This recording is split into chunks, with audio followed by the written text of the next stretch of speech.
Hello everyone and welcome to baby Viraj channel. आज मी तुमच्याबरोबर शेअर करणार आहे चीज मूग दाल डोसा। खूप छान लागतो आणि एकदम हेल्दी आहे। तर याचा रेसिपी मी ऑलरेडी शेअर केली होती जेव्हा मी याचे अप्पे बनवले होते। जर तुम्ही ती प्रोसेस नसेल बघितली तर सेम मी तुमच्याबरोबर पुन्हा एकदा शेअर करते। मूग दाल अप्पेचे जे उरलेलं बॅटर होतं त्याचंच आज आपण डोसे बनवतो आहे। तर रात्रभर तुम्ही याच्यामध्ये मूग डाळ जी आहे विना सालीची ती भिजत ठेवू शकता किंवा 4 ते 5 तास सकाळी ठेवलं तरी चालेल। मिक्सरमध्ये आपल्याला ती फिरवून घ्यायची आहे। तुम्हाला जितपत काय काय गोष्टी ॲड करायच्या जसं की मी याच्यामध्ये लसूण ॲड करणार आहे, त्याचबरोबर फक्त एकच मिरची ॲड करते कारण जास्त तिखट नाही खाऊ शकत घरामध्ये छोटे मुलं असले तर। आणि त्याच्यानंतर तुम्हाला हवं असेल तर याच्यामध्ये तुम्ही कोथिंबीर पण ॲड करू शकता। मी आत्ता कोथिंबीर नाही टाकणार। व्यवस्थित हे बॅटर बनवल्यानंतर म्हणजे चांगल्यापैकी हे मिक्स केल्यानंतर दळून घेतल्यानंतर आपण एका मोठ्या बाउलमध्ये याला काढून घेऊया आणि एक 2-3 मिनिटासाठी मी तसंच ठेवणार आहे, म्हणजे काही फर्मेंट वगैरे होण्यासाठी नाही, बस ॲज इट इज। तर जितकं पाहिजे तितकं मी बॅटरचं अप्पे बनवले होते आणि उरलेलं बॅटर मी डब्यात ठेवून फ्रीजमध्ये ठेवलं होतं, तेच आता मी तुम्हाला दाखवते आहे। याच्यामध्ये थोडंसं मी मीठ ॲड केलं आहे, थोडंसं कांदा ॲड केलेला आहे आणि याच्यामध्ये मी टाकणार आहे कोथिंबीर।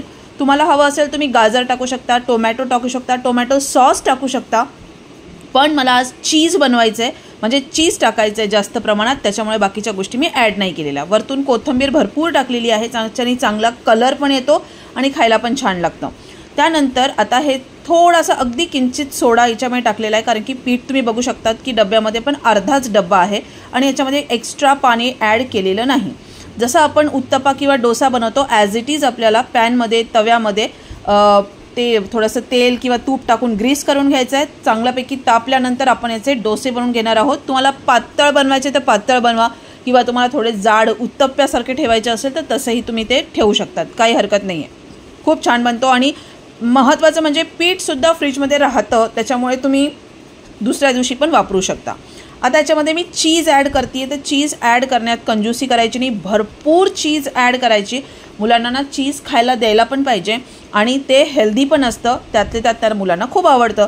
4 ते 5 मिनिटासाठी आपण याला झाकून ठेवूया आणि त्याच्यानंतर हे पूर्ण चीज चांगल्यापैकी स्प्रेड झाल्यानंतर तुम्ही खालून बघू शकतात की एक खूप चांगला टेक्स्चर आलेला आहे आणि मग हळूच त्याच्या साईड्सना वरती यायला लागल्या तर समजून घ्यायचं की आपला जो डोसा आहे किंवा उत्तप्पा आहे तो रेडी आहे आणि एनीहाऊ आपलं चीजसुद्धा सगळीकडे स्प्रेड झालेलं आहे। बस याला आता गरम गरम प्लेटमध्ये काढून घेऊया आणि मग याला फोल्ड करूया कारण की ते खूप छान लागतं जेव्हा आपण याचे पीसेस करतो। मुलांना जर एक पूर्ण असं सहज खाता आलं नाही तर ते थोडंसं डिप करून सुद्धा खाऊ शकतात टोमॅटो सॉस बरोबर। तर त्याला आपण फोल्ड करूया आणि नंतर मग हे कट करायला सोपं जातं। तर हे तुम्ही ॲज इट इज पण ठेवू शकतात, पण बेस्ट आहे की तुम्ही त्याला फोल्ड करा।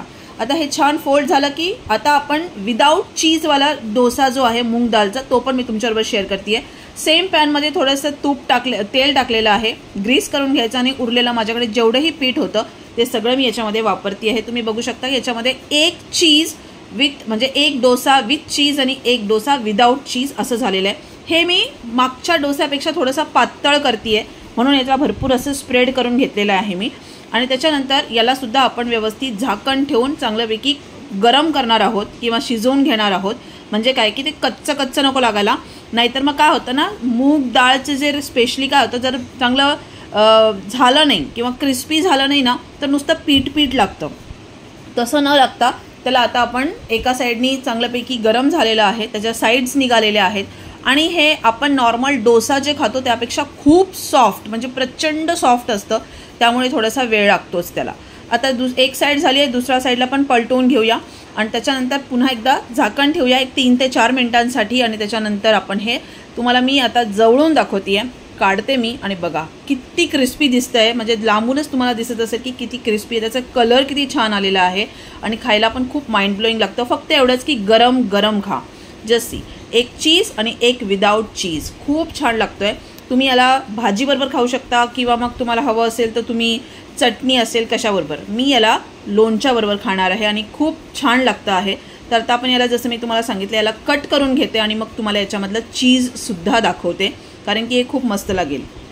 मुलं स्कूलमधून घरी आले ना की त्यांच्यासाठी एक गरम गरम हे बनवून दिलं तर रात्री जेवणापर्यंत त्यांना भूक पण लागणार नाही।